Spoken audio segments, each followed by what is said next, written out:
Hello dear students, उम्मीद करते हैं आप सब खैर वाफियत से होंगे। आज के दिन हम डिस्कस करेंगे यूक्लिड्स डिवीजन एल्गोरिथम। इसको यूक्लिड थ्योरम भी कहा जाता है, इसको डिवीजन एल्गोरिथम भी कहा जाता है। ठीक है, यूक्लिड एक मैथमेटिशियन का नाम था, इस वजह से इसको यूक्लिड्स डिवीजन एल्गोरिथम कहा जाता है। और एल्गोरिथम कहते हैं किसी काम को पूरा करने के लिए जो हम स्टेप्स को फॉलो करते हैं, ठीक है, फाइनाइट स्टेप्स को फॉलो करते हैं, उनको हम एल्गोरिथम कहते हैं। डिवीजन एल्गोरिथम है यानी कि डिवीजन के प्रोसेस के लिए जिन स्टेप्स को हम फॉलो करेंगे, जो हमें यूक्लिड मैथमेटिशियन ने दिए, वो हमारे पास यूक्लिड्स डिवीजन एल्गोरिथम होगा। इस बंदे ने बताया, यूक्लिड मैथमेटिशियन ने बताया कि अगर हम ए को अंदर रख के बी पे डिवाइड करें, ठीक है, ए और बी क्या है, नंबर थ्योरी की बात कर रहे हैं, तो नंबर थ्योरी में रहते हुए ए और बी हमारे पास कोई भी इंटीजर्स होंगे। इंटीजर्स हमारे पास 0 +-1 +-2 सो ऑन, ये नंबर्स होते हैं। और आप जान लें कि डिवाइज़र यानी कि डिवाइड करने वाला कभी भी 0 के इक्वल नहीं होता। क्यों इक्वल नहीं होता? क्योंकि अगर ये इक्वल टू 0 हो जाए तो हमारा जो एल्गोरिथम होगा या हमारी जो डिविजिबिलिटी है, डिवीजन का प्रोसेस है, वो अनडिफाइन हो जाएगा। ठीक है, 0 के इक्वल नहीं होना चाहिए डिवाइड करने वाला। ठीक है, फ़र्ज़ किया कि अगर यहाँ पे हमने b से डिवाइड करवाना है तो b जो है वो 0 के इक्वल नहीं होना चाहिए। ठीक है, डिवीजन एल्गोरिथम में क्या कहा जाता है, डिवीजन एल्गोरिथम अगर b 0 के इक्वल नहीं है, या तो b ग्रेटर दैन 0 होगा या b जो है वो लेस दैन इक्वल होगा। ठीक है, तो यहाँ पे हम ये वाला केस लेके चलेंगे और फिर आगे जाके हम इसको भी डिस्कस करेंगे। ठीक है ना, पहले हम ये वाला केस लेके चलेंगे कि जब b यानी कि डिवाइड करने वाला हमारे पास ग्रेटर दैन 0 है। इस यूक्लिड ने हमें कहा, इस बंदे ने हमें कहा कि अगर a और b कोई भी इंटीजर्स हैं और अगर हम b से डिवाइड करवाएं, b जो है वो 0 के इक्वल नहीं होना चाहिए बल्कि 0 से बड़ा होना चाहिए, तो इस वक्त यहाँ हम किसी नंबर से मल्टीप्लाई करेंगे तो यहाँ पे कोई ना कोई वैल्यू आएगी, और वैल्यू आने के बाद यहाँ पे या तो 0 आएगा या तो यहाँ पे कोई भी एक नंबर आएगा, और वो नंबर जो होगा वो ग्रेटर दैन किससे होगा, वो लेस देन होगा b से। ठीक है, दोबारा समझते हैं, फ़र्ज़ किया एक एग्जांपल से समझते हैं कि अगर हमने एक नंबर ले लिया 8 और एक हमने ले लिया 2। ठीक है, a की वैल्यू हमने ले ली 8 और b की वैल्यू ले ली 2। समझाने पे ही थोड़ा सा वक्त लगना है, उसके बाद प्रूफ तो हमने इजीली कर लेना है। और यूक्लिडियन डिवीजन एल्गोरिथम है क्या, बुक पे भी लिखा हुआ है, मैं भी आपको एक एक चीज़ बताऊँगा, लेकिन उससे पहले हम चीज़ों को समझ लेते हैं। ठीक है, याद करने में आसानी हो जाती है। सबसे पहले a की वैल्यू मैंने 2 इंटीजर्स लिए, यहाँ से a की वैल्यू 8 ले ली, b की वैल्यू मैंने 2 ले ली। अब a को अंदर रखा और मैंने b पे डिवाइड करवाया। ठीक है, b पे डिवाइड करवाया तो 2 ज़ीरोज़ आर, यानी कि x की वैल्यू कुछ भी हो सकती है, जिससे मर्जी मल्टीप्लाई करवाएं, तो 2 ज़ीरोज़ आर 0 और 8 में से 2 निकाले 8 ही आ गया। ठीक है, अब देखिएगा, अब आपको एक और बताता हूँ। अब मैंने दोबारा 8 को अंदर रखा, 2 पे तकसीम करवाया, 2 एक बार, 2 बाकी, 8 में से 2 निकाले, बाकी कितना आ गया 6। ठीक है, x की वैल्यू कुछ भी हो सकती है, अब x की वैल्यू मैं 2 रख देता हूँ, तो 2 2 आर 4, बाकी कितना बचेगा, बाकी 4 बचेगा। इसी तरह इसको आगे प्रोसीड करें तो ये 8 है, ये 2 3 बार 6, बाकी कितना बचा 2। ठीक है, इसी तरह ये 2 है, 2 4 बार 8, बाकी कितना बचा 0। इसी तरह अब मैं 8 को अंदर रख के 2 पे, अब x की वैल्यू 5 कर दे तो 5 बार 10, तो ये माइनस का 10 और प्लस का 8, -2 जवाब आएगा। ठीक है, इसी तरह मैं 6 से करेंगे, 7 से करेंगे, 8 से करेंगे, और इसी तरह ये तो 0 से 0 1 2 3 थे ना, तो मैं -1 -2 से करके देखता हूँ, यानी कि 8 को अंदर रखा, 2 पे -1 से किया तो -2, अलामा चेंज हुई, 8 + 2 10। ठीक है ना, इसी तरह ये मुख्तलिफ़ चीज़ें चलती जाएंगी। 8 को अंदर रख के 2 पे किया, 2 बार 4 -4 और ये आ गया +12। ठीक है, अब 8 को अंदर रख के 2 3 बार 6 -6 आ गया और ये +14 आ गया। इसी तरह ये हमारे पास चलता रहेगा। लेकिन यूक्लिड ने क्या कहा, यूक्लिडियन डिवीजन एल्गोरिथम कहता है कि यूक्लिडियन एल्गोरिथम कहता है कि हम अगर a को अंदर रख के, यहाँ पे करते हैं, अगर a को अंदर रख के b के साथ डिवाइड करवाएं, यहाँ पे x की कोई वैल्यू भी लें, यहाँ पे कोई भी आंसर आ सकता है, लेकिन अगर मुझे वो वैल्यू चाहिए, अगर मुझे यहाँ पे वो वैल्यू चाहिए कि जो b से छोटी हो, जो कि b से छोटी हो, अगर मुझे वो चाहिए तो इसके लिए यहाँ पे एक ख़ास x की वैल्यू रखनी पड़ेगी जिसे मैं कहूँगा q। ठीक है, यहाँ पे मुझे एक ख़ास वैल्यू रखनी पड़ेगी जिसे कहूँगा q, और यहाँ पे फिर एक ख़ास नंबर आएगा जो कि b से छोटा होगा और 0 से बराबर भी हो सकता है। ठीक है, 0 के बराबर भी हो सकता है और b से छोटा होगा, वो क्या होगा, उसको मैंने एक स्पेशल नाम दे दिया r का। ठीक है, अब इन सभी को फॉलो करते हुए अगर मैं यहाँ पे देखूँ तो ये 2 जो है ये लेस देन है इससे, यानी कि ये चीज़ इससे बड़ी है, लेकिन हमें वो नंबर चाहिए जो कि b से छोटा हो। ये b से छोटा नहीं है, ये 6 भी 2 से छोटा नहीं है, 4 भी छोटा नहीं है, ठीक है, 2 भी छोटा नहीं है, ये 0 छोटा है। तो ये वाला केस मैं उठाऊँगा, ये वाला, ठीक है ना। इसके अलावा और ये वाला केस मैंने उठा लिया और ये वाला केस उठाकर मैंने कह दिया कि ये जो लिखा हुआ है ये हमारे पास क्या है, डिवीजन एल्गोरिथम है। ये हमारे पास क्या है, 8 और 2 के लिए ये वाला डिवीजन एल्गोरिथम है, बाकी सारे नहीं है। ठीक है ना। इसमें कैसे है कि जब यहाँ पे a की वैल्यू कितनी है, 8 है, b की वैल्यू कितनी है, 2 से डिवाइड करवाया था, एक ख़ास नंबर मैंने q से x की एक ख़ास कीमत से मैंने मल्टीप्लाई करवाया, यानी कि 4, तो वहाँ पे एक ख़ास कीमत आई जो कि b से छोटी है, जिसको मैं कह दूँगा 0। अब अगर आप कहेंगे, अगर आप कहें कि ये -2 भी 2 से छोटा है तो ये डिवीजन एल्गोरिथम में क्यों शामिल नहीं है, तो मैंने कहा है कि r जो है वो b से छोटा रहेगा, b से छोटा रहेगा और 0 के इक्वल रहेगा या 0 से भी बड़ा हो सकता है। रिमाइंडर कभी भी नेगेटिव नहीं होगा, ये चीज़ कभी भी नेगेटिव नहीं होगी, इस वजह से ये भी डिवीजन एल्गोरिथम नहीं, ये कोई भी नहीं। ठीक है ना। ये सारे मैंने केसेस लिखे थे, डिवाइड करके आपको दिखाया था, लेकिन इनमें से बस यही एक डिवीजन एल्गोरिथम है। क्यों डिवीजन एल्गोरिथम है, हमने कहा कि जब हमने a को अंदर रख के b पे डिवाइड करवाना है तो इस तरह करवाना है कि हमें हमारे पास यहाँ बाकी बचने वाली चीज़ एक ख़ास चीज़ आए जो कि 0 से बड़ी रहे और डिवाइड करवाने वाले से छोटी रहे, तो फिर हम इसको q का नाम देंगे और इस ख़ास चीज़ को हम r का नाम दे देंगे। ठीक है, बस यही हमारे पास डिवीजन एल्गोरिथम है। और हमेशा कोई भी 2 नंबर आप उठाएंगे, हमेशा आप कोई भी 2 इंटीजर्स उठाएंगे a और b के, वहाँ पे सिर्फ एक ही ख़ास नंबर आएगा जिसको आप इससे मल्टीप्लाई करेंगे तो यहाँ पे जवाब लेस देन b होगा, इक्वल टू 0। ये सारा हम पढ़ते हैं अब थोड़ा सा। ठीक है ना। पहले हम डिवीजन एल्गोरिथम की स्टेटमेंट देख लेते हैं। तो ये आपकी बुक से आ गया हमारे पास यूक्लिड्स डिवीजन एल्गोरिथम। ठीक है ना। तो an implication of well ordering principle, well ordering principle की मदद से हम इसका जो Euclidean division algorithm for integers का जो बेसिक चीज़ें हैं वो वेल ऑर्डरिंग प्रिंसिपल से निकल के आएंगी। ठीक है ना। वेल ऑर्डरिंग प्रिंसिपल को पहले हमें जानना चाहिए क्या होता है, ये भी आपको बताता हूँ। The division algorithm acts as a foundation stone upon which whole development और theory of divisibility rests. Division algorithm क्या है, नंबर थ्योरी के लिए, थ्योरी ऑफ डिविजिबिलिटी और नंबर थ्योरी के लिए एक बुनियाद के तौर पे, जैसे पत्थरों से एक बुनियाद बनती है ना, पूरी इमारत बनती है, इसी तरह ये बुनियाद के तौर पे काम करता है। ठीक है। The result is similar to most of us. ये रिज़ल्ट हमारे लिए बहुत सिमिलर है। रफली बताने लगे हैं। इट अजर्ट दैट एक इंटीजर a है, उसको हम b इन एक पॉजिटिव इंटीजर का मतलब क्या है कि ये 1 2 3 4 वैल्यूज़ की हो सकती है, ना तो 0 हो सकती है ना तो नेगेटिव हो सकती है। तो एक इंटीजर a को b से हम डिवाइड करवा सकते हैं इन सच अ वे, इस वे के साथ that the remainder is smaller than b, कि जो बाकी बचने वाली चीज़ होगी वो b से छोटी होगी। ठीक है। The exact statement of this fact is the following theorem. Exact statement ये लिखी हुई है कि फॉर गिवन इंटीजर्स a और b 2 इंटीजर्स हैं और b यहाँ पे लिखा गया है ग्रेटर दैन इक्वल टू 0, तो b हमारे पास डिवाइज़र है तो ये 0 के इक्वल नहीं हो सकता, ये चीज़ गलत लिखी हुई है, आपको इसको ठीक कर लीजिएगा, ये सिर्फ ग्रेटर दैन 0 है। ठीक है।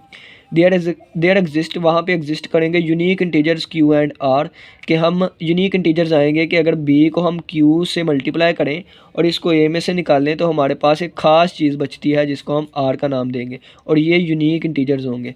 सच that a is equal to b q plus r and r is greater than equal to 0 and less than b, q and r called quotient and respectively. इसको पढ़ते हैं हम, ज़रा सा मैं आपको समझाता हूँ।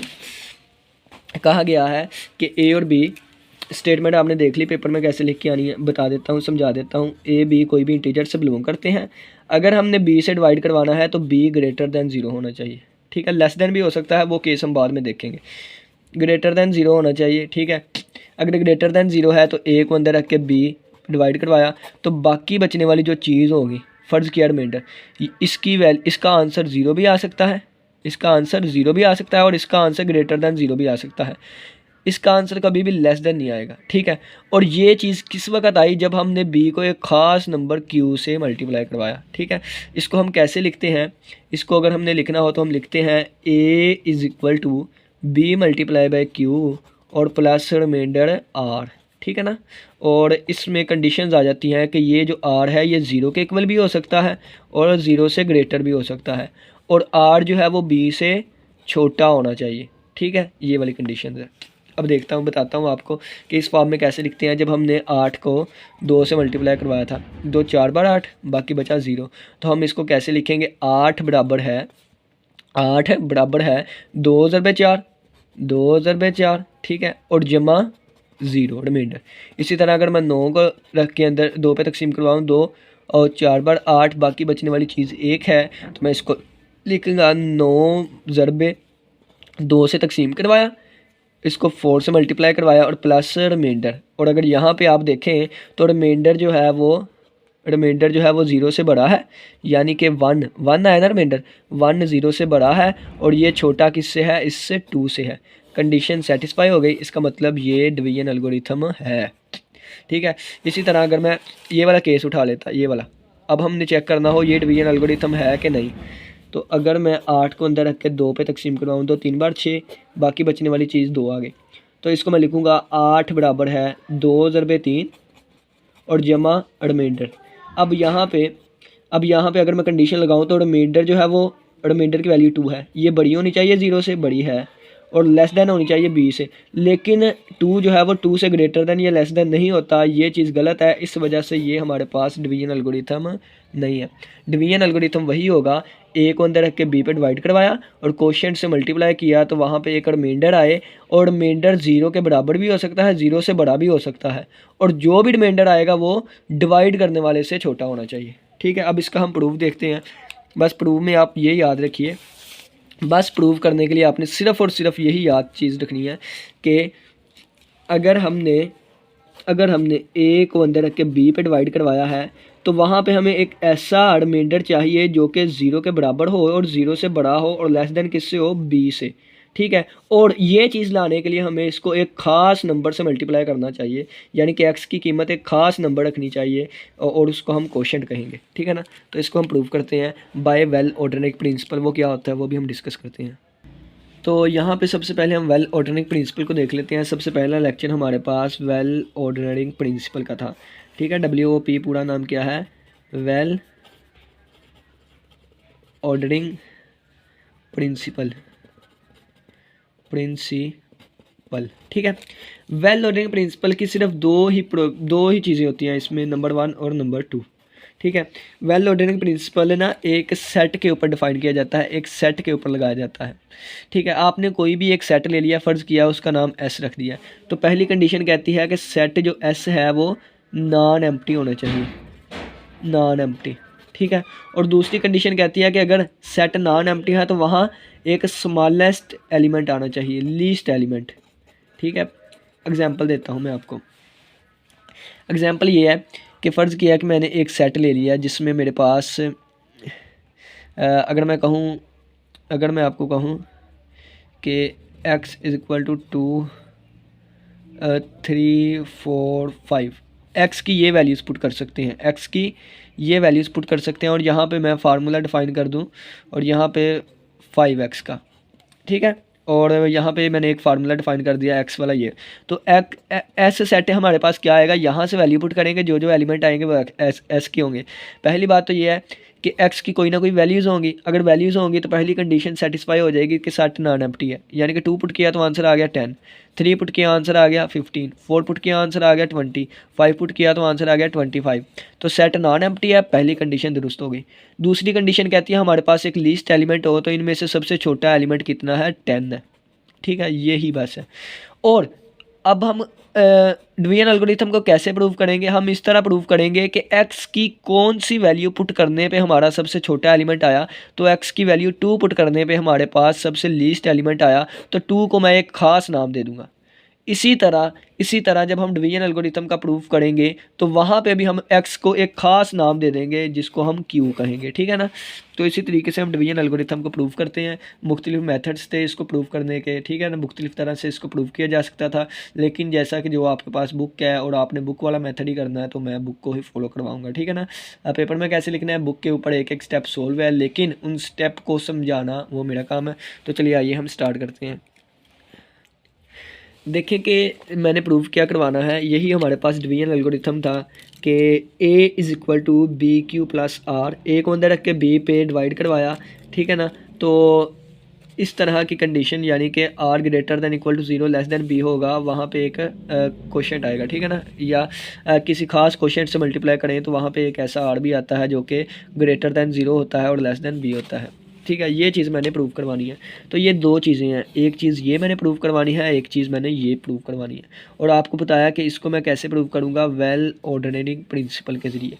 और वेल ऑर्डिनरी प्रिंसिपल की सिर्फ दो ही चीज़ें हैं, पहली कि नॉन एम्प्टी सेट हो, और दूसरा क्या है, दूसरा ये है कि स्मॉलेस्ट एलिमेंट हो वहाँ पे सेट में, स्मॉलेस्ट एलिमेंट, ठीक है। तो देखिए कि नॉन एम्प्टी सेट या स्मॉलेस्ट एलिमेंट ऑफ सेट के लिए पहले मुझे सेट को डिफ़ाइन करवाना होगा, सेट को, ठीक है, सेट को डिफ़ाइन करवाना होगा। तो सेट को मैं एस का नाम दे देता हूँ और यहाँ पे मैं सेट डिफ़ाइन करवाऊँगा। सेट कैसे डिफ़ाइन करवाऊँगा मैं आपको बताता हूँ कि मैंने पीछे एग्जांपल्स दी कि 8 को अंदर रख के 2 पे तकसीम किया, 2 0 बार 0 बाकी आ गया 8, ठीक है। इनमें से ही ढूंढना होता है, मैंने डिवीजन एल्गोरिथम किया है, 2 1 बार 2 बाकी बचा 6, 2 3 बार 6 बाकी बचा 2, ठीक है। 8 में से 2 गए 6, 2 3 बार 2 2 बार 4 और बाकी बचा 4, ठीक है। इसी तरह 8 को अंदर रख के 2 3 बार 6 बाकी बचा 2, इसी तरह 8 को अंदर रख के 2 4 बार 8 बाकी बचा 0, और इसी तरह 8 को अंदर रख के 2 2 5 बार 10 बाकी बचा -2, ठीक है। इन ही सारे में से मैंने डिवीजन एल्गोरिथम का ढूंढना है। मैं सेट कौन सा लूँगा, मैं सेट में रिमाइंडर्स लूँगा, यानी कि बाकी बचने वाली चीज़ मैंने ढूंढनी है ना, ये वाली, ठीक है। मैं कैसे ढूंढूंगा, इस 8 को अगर मैंने लिखना है ना, अगर इस 8 को मैंने लिखना है तो ये 8 जो है 8 किसके बराबर होएगा, ये 8 -2 मल्टीप्लाई बाय 0 के इक्वल होगा। अगर मैं इस 6 को लिखना चाहता हूँ तो 6 इज इक्वल टू किसके इक्वल होगा, ये वाला 8 -2 मल्टीप्लाई बाय 1, तो देखें 6 इज इक्वल टू 8 -2 होगा। इसी तरह अगर मैं इस 4 को लिखना चाहता हूँ तो मैं लिखूँगा कि ये 8 माइनस ये 2 मल्टीप्लाई बाय 2, ठीक है। यानी कि अगर मैंने ए को अंदर रख के बी पे डिवाइड करवाया था, ठीक है, तो यहाँ पे कोई ना कोई एक्स है, यानी कि एक्स की वैल्यू 0 भी हो सकती है, 1 भी 2 भी 3 भी 4 भी 5 भी। तो बाकी बचने वाली चीज़ हमारे पास क्या आती है, जिसको हम रिमाइंडर कह देते हैं, ठीक है ना, रिमाइंडर कह लें या बाकी बचने वाली चीज़। तो अगर मैंने यहाँ से ये रिमाइंडर की वैल्यू निकालनी हो तो किसके इक्वल आएगी रिमाइंडर की वैल्यू आएगी ये अंदर वाली चीज़ a minus b multiply by x, इसके इक्वल आएगी, ठीक है। तो इसका मैं एक सेट डिफाइन करवा देता हूँ, ठीक है। ये मैंने एक सेट डिफाइन करवा दिया, सही है। अब देखें एक्स की वैल्यूज़ क्या है, एक्स की वैल्यू 0 भी हो सकती है, 1 भी 2 भी 3 भी 4 भी 5 भी, मैंने नेगेटिव्स भी पुट करके आपको दिखाई थी, ठीक है ना पीछे, तो आप नेगेटिव्स भी पुट कर सकते हैं। तो एक्स की वैल्यू कहाँ से, इंटीजर्स में से बिलोंग करती हैं, ठीक है। और इसके अलावा ये कि ये जो चीज़ है ना a माइनस बी एक्स, ये ग्रेटर दैन इक्वल टू 0 रहनी चाहिए, यानी कि 0 से बड़ी रहनी चाहिए। इसमें जो भी एलिमेंट होंगे वो 0 से बड़े होंगे। मैंने आपको बताया, ये देखें ना, ग्रेटर दैन इक्वल टू 0, ये चीज़ हमने प्रूव करनी है ना। तो मैंने आपको पहले भी बताया कि ये जो बाकी बचने वाली चीज़ है ना, इसको हमने हमेशा ग्रेटर दैन 0 लेके आना है, ग्रेटर दैन इक्वल टू 0, यानी कि ये चीज़ जो बाकी है ना, ये 0 भी आ सकती है और 0 से बड़ी भी। अब देखें ये एलिमेंट्स है इसमें, अब ये मैंने सेट डिफाइन करवा लिया। अब मैं शो करवाऊंगा कि ये सेट जो है ये नॉन एम्प्टी होना चाहिए। तो पहली कंडीशन मैं फुलफिल करवाऊंगा, set non empty, set S is non empty, मैं ये शो करवाऊंगा कि सेट में कोई ना कोई एलिमेंट तो ज़रूर है। हमें पता है कि बी जो है वो ग्रेटर दैन 0 होगा, ठीक है ना, क्योंकि मैंने आपको कहा पॉजिटिव इंटीजर है, बी जो है हमारे पास पॉजिटिव इंटीजर है। क्यों, मैंने कहा था कि बी जो है वो डिवाइड करता है, और डिवाइड करने वाला कभी भी ज़ीरो नहीं होता। अगर ज़ीरो नहीं होता तो इसके दो केसेस बनेंगे, एक ग्रेटर दैन ज़ीरो, एक लेस दैन ज़ीरो। तो आपकी बुक में इस केस को उठाया गया है और कहा गया है, और फिर आगे जाके इसको डिस्कस किया गया है। इसको भी हम डिस्कस करेंगे, पहले हम इसको लेकर चलते हैं। ठीक है, बी ग्रेटर दैन ज़ीरो के है और बी की वैल्यूज़ इंटीजर्स में से बिलोंग करती हैं। ठीक है ना। अब देखें, ग्रेटर दैन ज़ीरो इंटीजर, तो ज़ीरो से बड़े इंटीजर्स 1 2 3 4 ये सारी बी की वैल्यूज़ हो सकती हैं। ठीक है ना। तो बी की वैल्यूज़ यानी कि 1 के इक्वल भी हो सकती है और 1 से बड़ी वैल्यूज़ भी हो सकती हैं। ठीक है। अब देखें, अब बी की वैल्यू तो ये है, ए कौन सी है, ए की वैल्यू जो हम बटे अंदर रख के जिसको तकसीम करवाते हैं, तो ये नेगेटिव भी हो सकती है, पॉजिटिव भी। यानी कि हम -8 ले सकते हैं, -9 -12। तो ए की वैल्यू जो है वो पॉजिटिव भी हो सकती है, नेगेटिव भी। यानी कि 0 +-1 +-2 ए की वैल्यू कुछ भी हो सकती है। ठीक है। अगर कुछ भी हो सकती है तो अगर तो ए पॉजिटिव है तो ए का जवाब ए के इक्वल आएगा। ठीक है। लेकिन अगर हमने कोई ए की वैल्यू नेगेटिव ले ली, अगर ए की वैल्यू हमने नेगेटिव ले ली, अगर तो फ़र्ज़ किया ए की वैल्यू हमने +8 ली, तो +8 का जवाब आएगा +8 के ही। लेकिन अगर हमने 8 की वैल्यू नेगेटिव ले ली दोनों तरफ, तो इसका जो मोड होगा ना, एक साइड का जो मोड होगा वो क्या होगा, इसका आंसर पॉजिटिव 8 आ जाएगा और इसका नेगेटिव 8, और ये चीज़ इससे ग्रेटर दैन हो जाएगी। ठीक है ना। इसी तरह अगर तो हमने इसका मोड ले लिया तो ये चीज़ ग्रेटर दैन हो जाएगी ए से, और अगर ए की वैल्यू मैं सेम रख दूं, पॉजिटिव रख दूं, तो उस वक्त बराबर हो जाएगी। ठीक है। तो ए का mod greater than equal to a आ जाएगा, यानी कि पॉजिटिव वैल्यूज़ के लिए इक्वल होगा और नेगेटिव वैल्यूज़ अगर मैं पुट करूंगा तो उस वजह से ग्रेटर दैन आ जाएगा। अब देखिए आगे आगे अब देखें, अब बी क्या है, बी भी एक पॉजिटिव वैल्यू है। ठीक है, अशारिये के बगैर वाली है, क्योंकि इंटीजर्स की बात कर रहे हैं तो 1 2 3 4 5 6 ये वैल्यूज़ हो सकती हैं। जब ए के साथ हम एक पॉजिटिव वैल्यू बी को मल्टीप्लाई करवाएंगे, ठीक है, तो इसका आंसर ग्रेटर देन आएगा किससे, ए के मोड से। ठीक है ना। जब हम किसी भी नंबर फ़र्ज़ किया कि 5 को 5 फ़र्ज़ किया है कि 5 जो है बराबर है 5 से, तो हम इसको किसी एक नंबर से मल्टीप्लाई करवाएं, ठीक है, तो फ़र्ज़ किया 6 से करवाएं, तो इसका आंसर ग्रेटर देन आएगा। ठीक है।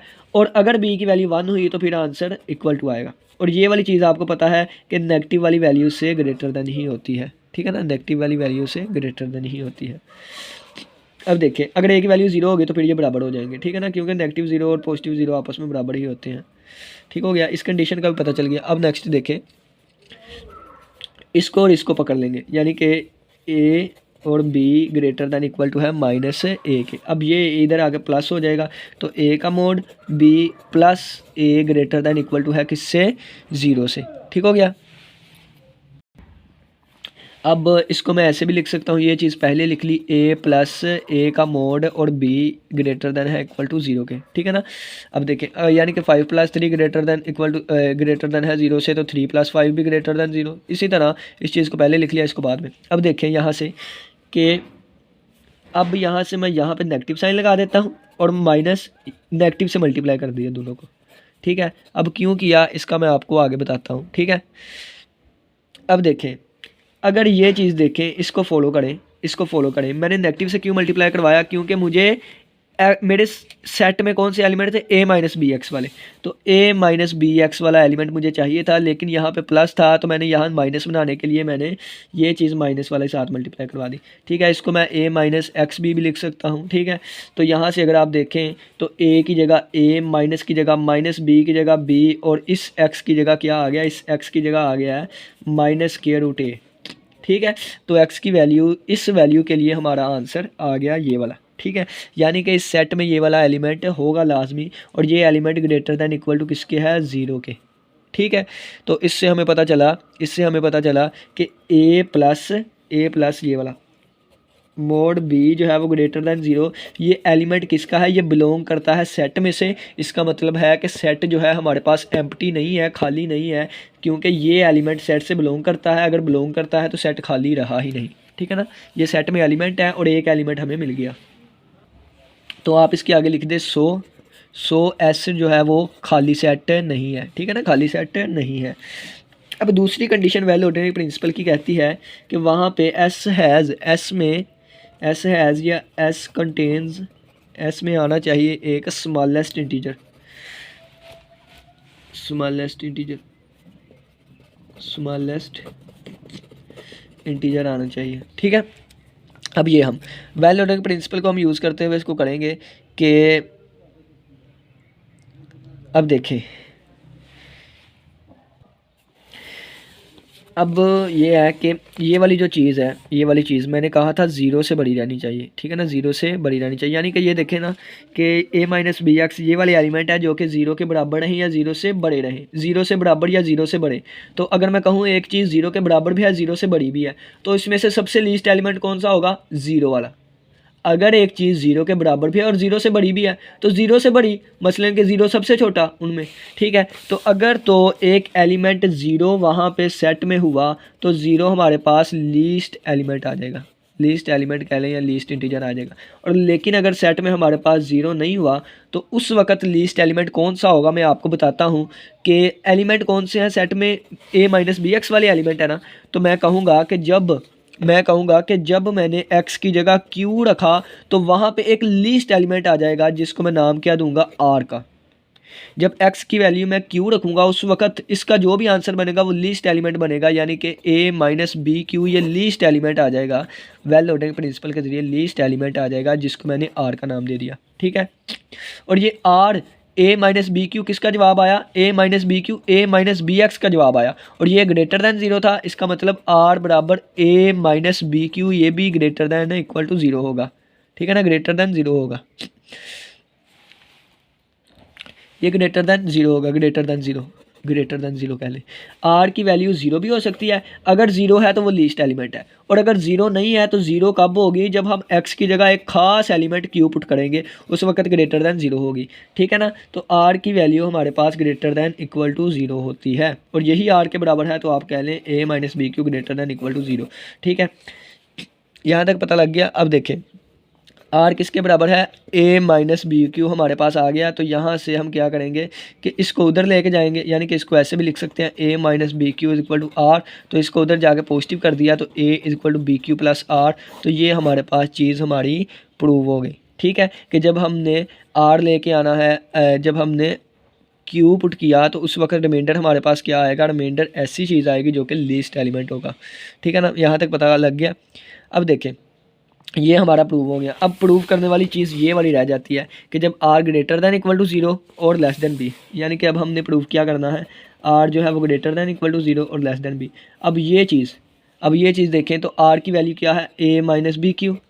ठीक है, तो a minus b q greater than equal to zero रहेगा, ये मैंने आपको बताया तो है। इस वजह से हमारा प्रूव हो गया कि ये r की वैल्यू है greater than equal to zero रहेगी। अब हमने प्रूव करना है r लेस दैन b।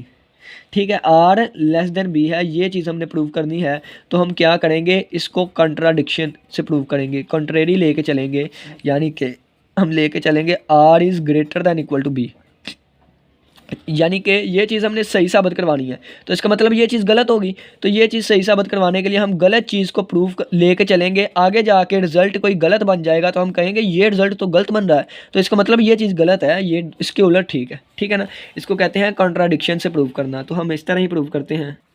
चलें जी, अब हमने ये प्रूव करना था कि r जो है वो लेस देन b है, तो हम एक कंट्राडिक्शन लेके चलते हैं, r is greater than equal to b है। ठीक है ना, ये गलत चीज़ लेके चलते हैं। तो r माइनस b इधर आकर माइनस हुआ, less than greater than equal to zero आ गया। ठीक है, अब देखें, अब यहाँ से गौर करें आप, अब यहाँ से आप गौर करें r क्या है, r का हमें ये पता है greater than equal to zero है, इतना ही हमें पता है r का। ठीक है ना, r का हमें ये पता है ये ग्रेटर दैन इक्वल टू, और b क्या है, b हमारे पास एक पॉजिटिव इंटीजर है। ठीक है, जब हम ग्रेटर दैन ज़ीरो वन से r में से b को माइनस करेंगे, जब हम r में से b को माइनस करेंगे तो इसका जवाब r से छोटा ही आएगा। जब हम किसी नंबर से एक पॉजिटिव नंबर को माइनस करेंगे तो आंसर दोबारा उस नंबर से छोटा ही आएगा, यानी कि 5 में से b की वैल्यू अगर 2 है, 2 माइनस किया है तो आंसर दोबारा 5 से छोटा ही आएगा। ठीक है ना, अगर 2 में से 3 को माइनस किया है तो आंसर जो है वो लेस देन 2 ही आएगा। ठीक है ना, यही चीज़ लिखी है कि अगर r में से एक पॉजिटिव नंबर है, b की वैल्यू नेगेटिव हो ही नहीं सकती। ठीक है, तो ग्रेटर दैन r में से b को माइनस किया है तो इसका आंसर लेस देन r से ही आएगा, और r माइनस b जो है ये क्या है, greater than equal to zero है, तो ये greater than equal to zero हमने लगा दिया। ठीक हो गया, ठीक हो गया। अब देखिए ये लिखा हुआ है r minus b greater than equal to zero, r minus b greater than equal to zero. तो r minus b, r minus b, r minus b किसके इक्वल का, आर की वैल्यू हमने क्या बताई थी आपको, आर किसके इक्वल था, आर हमारे पास ए माइनस बी क्यू कह लें या ए माइनस बी एक्स था, तो एक्स की जगह हमने क्यू रख दिया था। ठीक है, तो यहाँ से r minus a minus b q, b की जगह हमने वैल्यू पुट कर दी, तो ये आ गया r plus a, r minus a plus b q. नहीं, आर की जगह हमने वैल्यू रखी, आर की जगह वैल्यू रखी, आर की जगह ये वैल्यू रखी ए माइनस बी क्यू और ये माइनस बी लिखा हुआ है, तो यहाँ से माइनस बी कॉमन लिया, क्यू प्लस वन आ गया। ठीक है, क्यू प्लस वन आ गया। अब ये हमारे पास जो है ये भी एस से सेट से बिलोंग करता है। कैसे बिलोंग करता है, a minus b x, x की जगह पे अब ये वाली कीमत है। ठीक है ना, एक्स की जगह पे अब ये वाली कीमत है, तो इसी तरह का सेट है, तो इसका मतलब क्यू प्लस वन भी उस सेट से बिलोंग करता है। अगर उस सेट से बिलोंग करता है तो आप देखिए ए माइनस बी क्यू लिखा हो और a minus b q plus one लिखा हो, ठीक है, तो इसका आंसर छोटा आएगा या इसका आंसर छोटा आएगा, तो लाजमी बात है इसका आंसर छोटा आएगा, क्योंकि नेगेटिव साइन है तो ये चीज़ बड़ी हो जाएगी, क्यू में एक प्लस किया ये चीज़ बड़ी हो जाएगी, ये चीज़ बड़ी हो जाएगी, तो ए में से माइनस करेंगे तो इसका आंसर छोटा आएगा। देखिए ना, बी क्यू बड़ा होगा या बी क्यू प्लस वन बड़ा होगा, ये वाली चीज़ ज़ाहिर सी बात है बड़ी होगी, क्योंकि इसमें एक चीज़ ऐड भी हो रही है और जितनी बड़ी चीज़ मल्टीप्लाई होगी आंसर भी बड़ा आएगा, यानी कि ये चीज़ बड़ी है ये चीज़ छोटी है। ठीक है, अब जब ए जो है ए में से बी क्यू को माइनस करेंगे, ए ये छोटी थी ना, ए से छोटी चीज़ माइनस की तो आंसर आ गया, फ़र्ज़ किया ये, और अगर ए में से ये बड़ी चीज़ माइनस की तो आंसर इससे छोटा आएगा, इससे छोटा आएगा, तो ए माइनस बी क्यू से भी छोटा, यानी कि ये चीज़ बड़ी है a minus b q plus one से। तो हम वेल ऑर्डरिंग प्रिंसिपल के ज़रिए कह के आए थे कि जब हम x की जगह q पुट करेंगे तो सबसे छोटा एलिमेंट आएगा, लेकिन यहाँ पे तो इससे भी एक छोटा एलिमेंट आ गया जो इस सेट में एग्जिस्ट करता है, जो कि पॉसिबल ही नहीं है। मैंने कहा था x की वैल्यू q पुट करेंगे तो उस वक्त a माइनस बी एक्स क्या बन जाएगा, a माइनस बी क्यू, और ये चीज़ सबसे छोटी है जिसको मैंने r का नाम दे दिया। लेकिन लेकिन लेकिन a माइनस बी क्यू भी, a माइनस ये चीज़ भी हमारे पास a माइनस बी एक्स की फॉर्म की है और ये इस चीज़ से छोटी है। ये कहा जा रहा है कि सेट से बिलोंग करता है, लेकिन लीस्ट एलिमेंट ये था, ये आ ही नहीं सकता। ये सारी चीज़ गलत है। फिर क्यों गलत है, क्योंकि हम कंट्राडिक्शन से हमारा प्रूव हो गया, ये चीज़ लेके चले थे, यानी कि ये चीज़ बिल्कुल गलत है, ये चीज़ दुरुस्त है, तो हमारा प्रूव हो गया b is greater than r है। ठीक है, तो हमारा ये प्रूव हो गया। सबसे पहले हम लेके चले थे कि ए को अंदर रखा, बी से डिवाइड करवाया, तो वहाँ पे एक क्वोशिएंट आएगा और रिमाइंडर आएगा। ठीक है, और रिमाइंडर जो है वो 0 से बड़ा होगा, इसको प्रूव कर दिया, और अभी हमने प्रूव किया कि ये लेस देन होगा बी से। ठीक है, अब वीडियो लेंथी है तो हम इसका जल्दी जल्दी कर लेते हैं, इसकी यूनिकनेस को प्रूव करते हैं इसकी, और इसके बाद कोरिलेरी करेंगे, और इसके बाद इसका प्रूफ का एक और अल्टरनेटिव मेथड है उसको भी हम करते हैं। अब इसकी हम यूनिकनेस प्रूव करते हैं। यूनिकनेस क्या कहती है कि यहाँ पे सिर्फ एक ही क्वोशिएंट और एक ही रिमाइंडर आया करेगा। फ़र्ज़ किया है कि इसका रिमाइंडर कोई और आ गया है, ठीक है ना, इसका रिमाइंडर और क्वोशिएंट एक से ज़्यादा नंबर्स आ गए हैं, यानी कि पहली दफ़ा हमने ए को बी से डिवाइड किया, वहाँ क्वोशिएंट क्यू आया और रिमाइंडर आ रहा है, दोबारा हमने किया तो वहाँ क्वोशिएंट Q1 भी आ रहा है, R1 भी आ रहा है, तो इसकी यूनिकनेस प्रूव करेंगे। अगर इस तरह का केस है तो Q1 के इक्वल होगा, R1 के इक्वल होगा। ये चीज़ हम साबित करेंगे कि यानी कि अगर एक से ज़्यादा क्वोशिएंट और रिमाइंडर आ भी जाए तो आपस में बराबर होंगे, ठीक है ना। तो ये left hand right hand side के इक्वल है, तो बी क्यू प्लस आर किसके इक्वल होगा, BQ1 प्लस R1 के। ये चीज़ें इक्वल है, यानी कि ये इसके इक्वल है, तो यहाँ से हमारे पास ये चीज़ आ गई। ठीक है, अब दोनों तरफ हम क्या लेंगे, एब्सोल्यूट वैल्यूज़ अभी नहीं लेंगे, पहले हम क्या करेंगे, यहाँ BQ वाली एक साइड पर कर ली और R1 माइनस आर, दोनों तरफ हमने एब्सोल्यूट वैल्यूज़ ले ली, यहाँ से B मैंने कॉमन ले लिया, ठीक है, और equal to R1 minus r. अब B हमें पता है ग्रेटर दैन 0 है, तो B के गिर्द मोड लगाएं या ना लगाएं, ठीक है, तो B को बाहर निकाल दिया, पहले ही पॉजिटिव है। अब इसका आंसर पॉजिटिव और नेगेटिव कुछ भी आ सकता है, ठीक है, इसके गिर्द हम मोड रहने देते हैं। अब देखें, अब हमें पता है कि R1 भी लेस देन है B से, R2 भी लेस देन है B से, तो R1 माइनस R2 इसका मोड भी लेस देन होगा B से। अगर एक नंबर B से छोटा है, उसका भी छोटा है, तो दोनों को माइनस करेंगे, मज़ीद छोटा आएगा। फ़र्ज़ किया 2 छोटा है 3 से, 1 छोटा है 3 से, फ़र्ज़ किया ये भी, तो 1 माइनस 2 करेंगे और इसका पॉजिटिव भी लेंगे, आंसर मज़ीद छोटा ही आएगा। ठीक है, इसी तरह R1 छोटा है B से, R2 भी, R भी छोटा है, R1 भी छोटा है B से, तो R माइनस R1 भी छोटा रहेगा, ठीक है ना। तो ये छोटा है, इसका मतलब है कि b q minus q one ये चीज़ भी छोटी रहेगी बी से। अगर ये चीज़ छोटी है तो ये इसके इक्वल है, यानी कि देखें ना, अब ये चीज़ किसके इक्वल है, ये चीज़ इसके इक्वल है, ठीक है। ये चीज़ बी से छोटी है तो ये चीज़ किसके इक्वल है, ये वाली चीज़ तो इसके इक्वल है। तो इसकी जगह पे हम वैल्यू पुट कर देंगे, ये देखें क्यू माइनस क्यू वन। अब ये चीज़ भी लेस देन बी होगी, ठीक है। अब ये बी इधर आया तो अब बी इधर आया नहीं, बल्कि कैंसिल आउट करेंगे। तो ये हमने इनको कैंसिल आउट कर दिया। बाकी क्या बचा, बाकी बचा q minus q one less than के greater than zero, less than, ठीक है। ये लेस देन है, लेस देन वन, ठीक है ना। बी से कैंसिल आउट हो गया।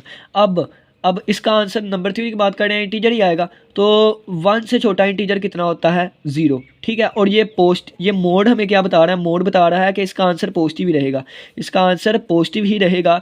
और पॉजिटिव वैल्यूज़ 1 से छोटी, तो हमारे पास पॉजिटिव वैल्यू 1 से छोटी कोई भी नहीं होती। तो यानी कि क्यू माइनस क्यू वन जो है इसका आंसर 0 के इक्वल आएगा, ठीक है। दोबारा देख लीजिएगा। अब देखें 1 से छोटी 0 माइनस वन, यानी कि क्यू माइनस क्यू वन का आंसर 0 से छोटा आएगा। यानी कि 0 से छोटा क्या आएगा, 1 से छोटा क्या आएगा, 0 आएगा। 1 माइनस वन आ सकता है, -2 सो ऑन। लेकिन ये मोड वाली वैल्यू है, मोड का आंसर नेगेटिव कभी भी नहीं आ सकता, यानी कि इसका आंसर फिर 0 के इक्वल आएगा, ठीक है। तो यहाँ से क्यू बराबर आ गया Q1 के, यही हमने प्रूव करना था कि कोशेंट के बराबर है। अब ये वैल्यू हम चाहें तो हम यहाँ पर पुट कर सकते हैं। यहाँ पर अगर हम पुट करेंगे तो b multiply by Q minus q one की जगह भी क्यू पुट कर दिया, और इक्वल टू किसके है, मोड R1 माइनस आर के, ठीक है। ये आपस में कैंसिल होकर 0 आ गया, 0 is equal to R1 minus r, यहाँ से R1 is equal to R के आ गया, ठीक है। यानी कि अगर a is equal to b q plus r है और a is equal to b q one plus r है, तो R1 R के इक्वल होगा, Q1 Q के इक्वल होगा। ये हमारी यूनिकनेस प्रूव होगी। यानी कि अगर एक से ज़्यादा क्वेश्चन और रिमाइंडर आएंगे भी तो वो आपस में इक्वल होंगे। इसके आगे हम कोरोलरी देखते हैं। तो इसको आपको बुक से करवाते हैं कि फॉर गिवन इंटीजर्स ए और बी कोई भी इंटीजर्स हैं तो देयर एग्जिस्ट यूनिक आएंगे क्यू और आर, ठीक है। और यहाँ पे देखें तो यहाँ पे नॉट इक्वल टू लिखा गया है। पहला जो हमने केस किया उसमें ग्रेटर दैन 0 लिखा गया था, ठीक है। यहाँ पे बी की वैल्यू नेगेटिव्स भी हो सकती हैं और पॉजिटिव भी, ठीक है। तो इसलिए यहाँ पे मोड यूज़ किया गया है, नेगेटिव भी हो सकती है पॉजिटिव भी, लेकिन 0 नहीं हो सकती। 0 इस वजह से नहीं हो सकती, ग्रेटर दैन 0 है, ठीक है ना। आर से ग्रेटर दैन है, आर की वैल्यू 0 भी हो जाएगी, बी इससे बड़ा ही रहेगा, ठीक है ना। तो अब देखें प्रूफ है कि पहले केस में हमने कह दिया कि जब बी 0 नहीं होगा तो या तो बी 0 से बड़ा होगा या छोटा होगा, ठीक है। तो नेक्स्ट पेज पे हम देखते हैं। तो नेक्स्ट पेज हमारे पास आ गया कि जब b जो है वो 0 से बड़ा है उस वक्त हमारा डिवीजन एल्गोरिथम वही बन जाएगा जो हम करके आए, a is equal to b q plus r और r greater than equal to less than b से रहेगा। और b की जगह हम b का मोड यूज़ कर लेंगे, और b का मोड क्या है, b से 0 से बड़ा है b की वैल्यू, ठीक है। केस 2 आएगा जब b 0 से छोटा है, ठीक है। तो ये b को इधर ले आए और 0 को उधर ले गए, तो माइनस b आ गया, माइनस b ग्रेटर दैन है 0। इस b को इधर ले आए तो माइनस b ग्रेटर दैन आ गया 0 के, ठीक है। इस पर डिवीजन एल्गोरिथम अप्लाई किया, ये माइनस बी आ गया अब, ठीक है ना। बी की जगह minus b q plus r और यहाँ पे माइनस बी, और माइनस बी के गिर्द मोड लगा दिया और कह दिया कि बी जो है वो 0 से छोटा है, ठीक है। और यहाँ पे ये माइनस बी जो है वो कोशेंट के साथ मल्टीप्लाई करवा दिया, तो ये हमारे पास डिवीजन एल्गोरिथम बन गया। और अगर क्यू एक यूनिक आंसर आता है तो माइनस क्यू भी एक यूनिक आंसर आया करेगा, ठीक है ना। तो इसी तरह ये हमारा, अगर इसको हम क्यू डैश का नाम दे दें, ठीक है ना, इसको क्यू डैश का नाम दे दें तो क्यू डैश भी एक यूनिक होगा, ठीक है ना, क्योंकि क्यू यूनिक है तो क्यू डैश भी एक यूनिक होगा। अब देखिए अल्टरनेटिव प्रूव आ जाता है इसका, हम अब ये करते हैं। ये यूनिकनेस दोबारा वही की हुई है, दोबारा वही यूनिकनेस की हुई है। अब हम क्या करते हैं, alternative prove of division algorithm करते हैं। तो ये छोटा सा है, तो यहाँ पे हम अल्टरनेटिव प्रूव करने की कोशिश करते हैं। सबसे पहले क्या किया है, बी के मल्टीपल्स लिए हैं, तो हम भी बी के मल्टीपल्स ले लेते हैं। 0 से स्टार्ट करते हैं, 0 से फिर बी, फिर 2b, फिर 3b, फिर सोन चलता गया। इसी तरह नेगेटिव में -b, -2b, -3b और इसी तरह सोन चलता गया, ठीक है। ये हमने मल्टीपल ले लिए। उसके बाद कहा गया है कि let b q be the largest multiple of b, ठीक है। हमने फ़र्ज़ कर लिया है कि बी क्यू जो है, बी क्यू वो लार्जेस्ट मल्टीपल है। अगर लार्जेस्ट मल्टीपल है तो ए से छोटा होगा, ए जो है इससे बड़ा होगा और लेस देन होगा बी क्यू प्लस 1 से। देखें ना, मैं आपको एग्जांपल देता हूँ कि अगर फ़र्ज़ किया हमने 9 तक पहुँचना है और b की वैल्यू 2 है और b की वैल्यू 2 है, तो इसका लार्जेस्ट मल्टीपल क्या होगा, तो 2 मल्टीप्लाई बाय 4 लार्जेस्ट मल्टीपल है, ठीक है। तो ये फ़र्ज़ किया कि a की वैल्यू 9 है, ये ग्रेटर दैन होगी किससे, 2 मल्टीप्लाई बाय 4 से, ठीक है। और लेस दैन किससे होगी, 2 मल्टीप्लाई बाय q प्लस 1, यानी कि 4 + 1 5। देखें तो 9 जो है वो 8 से बड़ा है और 10 से छोटा है, ठीक है ना, यही चीज़ लिखी गई है। अब देखें, अब नेक्स्ट आपकी बुक में क्या किया गया है, b q greater than equal to 0 less than, ये वाला अंदर मल्टीप्लाई कर दिया है, तो बी क्यू ये है less than b q plus b के आ गया, ठीक है। अब देखें बी क्यू यहाँ पे भी है, यहाँ पे भी, तो हर तरफ बी क्यू से माइनस कर दिया, तो ये आ जाएगा ए माइनस बी क्यू, और ये आ जाएगा less than b q minus b q और प्लस बी, ये इसके साथ कैंसिल, ये इसके साथ कैंसिल, तो ये ए माइनस बी क्यू के बारे में आपको बताया था आर के इक्वल है, तो आर के इक्वल यानी कि हमने कह दिया आर किसके इक्वल है, ए माइनस बी क्यू के, ठीक है। R a minus b q के और लेस देन किससे है, बी के, तो ये देखें ये पूरी चीज़ प्रूव हो गई। अब यहाँ से हम क्या करते हैं, ए किसके इक्वल आएगा, ये इधर आकर प्लस हो गया बी क्यू प्लस आर, जब a is equal to b q plus r होगा उस वक्त आर ग्रेटर दैन 0 होगा, लेस देन बी होगा। अल्टरनेटिव प्रूव पेपर में लिख के आएंगे, कोई भी गलत नहीं करेगा, ठीक है ना, क्योंकि आपकी बुक पे लिखा हुआ है, ये प्रूव है हर जगह, इंटरनेशनल लेवल पे हर जगह पे यही प्रूव यूज़ होता है, वो भी सारे प्रूव्स ही हैं, जो मर्जी प्रूव करें, ठीक है। तो इसकी यूनिकनेस जो है बिल्कुल जो मैंने आपको करवा दी वही है, बिल्कुल दोबारा ही कॉपी पेस्ट किया हुआ है, ठीक है। तो हमारा डिवीजन एल्गोरिथम पूरा हो गया, उम्मीद करते हैं कि समझ आई होगी। अगर किसी का कोई भी क्वेश्चन हो पूछ सकता है, तो थोड़ी सी ज़्यादा वीडियो लेंथी हो गई है, लेकिन ये टॉपिक अहम था, इंपॉर्टेंट था, पेपर में आने वाला है और इसके रिलेटेड क्वेश्चंस भी इंपॉर्टेंट होते हैं। तो इसी के साथ इजाज़त दीजिए, अल्लाह हाफिज़, अल्लाह निगहबान।